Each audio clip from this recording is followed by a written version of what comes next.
So we got our roving microphone out here at our friends at Dunn Tire again. I came out here because I want to talk to Dunn Tire a little bit about why on all-wheel and four-wheel drive vehicles, when you got one tire that's worn and maybe the other three are okay, why you got to replace all four. So come on into the shop and let's talk to Nathan Burdick. Nathan, good to see you. You too. How you doing? All right, great. Awesome. Nathan Bartek. Nathan is the store manager at Dunn Tire, Sheridan Drive, and we're here today to talk about snow tires. Nathan, you come up against situations where somebody thinks they need just one tire. Okay. They've got an all-wheel or a four-wheel drive vehicle.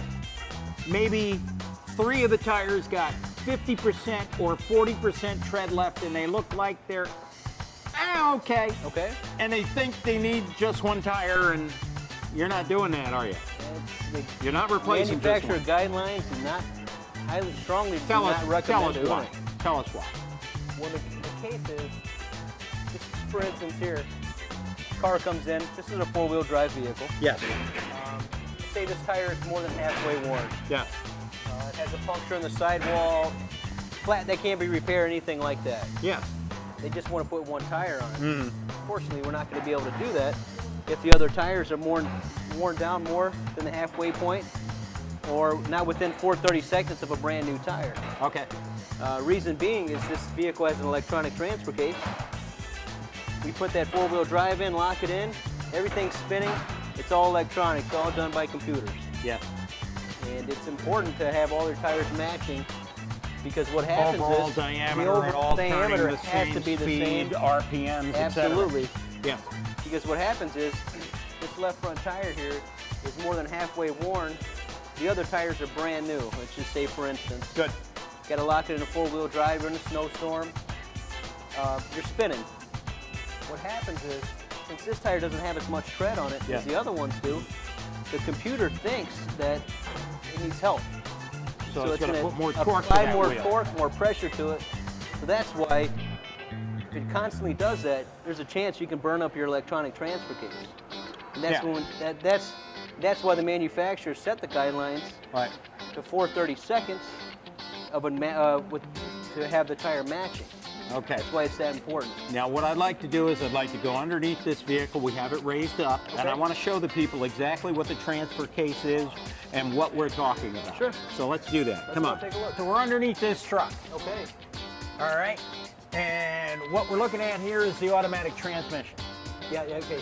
Okay, the transmission comes out of the back of the engine, right? You got a bell housing, it connects up to the back. Yes, sir. And then you come right back here, and now you've got this box right here. This is an auxiliary gearbox called the transfer case. That's right. What you've got is you've got a drive shaft coming out of the back, and you've got a drive shaft going to the front to drive the front wheel.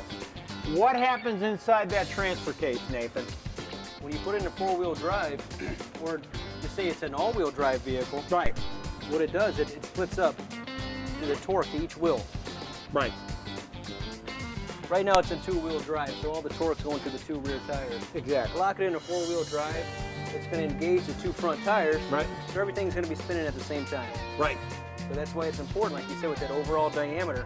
Yeah, when the tires are dramatically different, and 4/32 is dramatically, we're talking 50% of the overall tread depth. Maybe not even 50% in some cases. Yeah, true. Like the tires that are on here now probably come with 14/32. Right. So you figure down to 7/32 would be halfway worn technically. Right. And 10/32 would be within the legal limit. So that's how big of a difference. So it can be. essentially, what you've got is you've got the tires turning at different rates of speed. Consequently, the drive shafts are turning at different rates of speed, and the transfer case is binding against itself. Yes. Because you got different rates of speed going on in the front and the rear of the vehicle. Yes, because it's electronic. It's all computerized. And that's why it burns it up. Yeah, because the computer senses. Say the two front tires are they're down to 4/32. They're barely above passing inspection. These two are brand new. So what happens is all the traction's already on the back of the vehicle. Yep.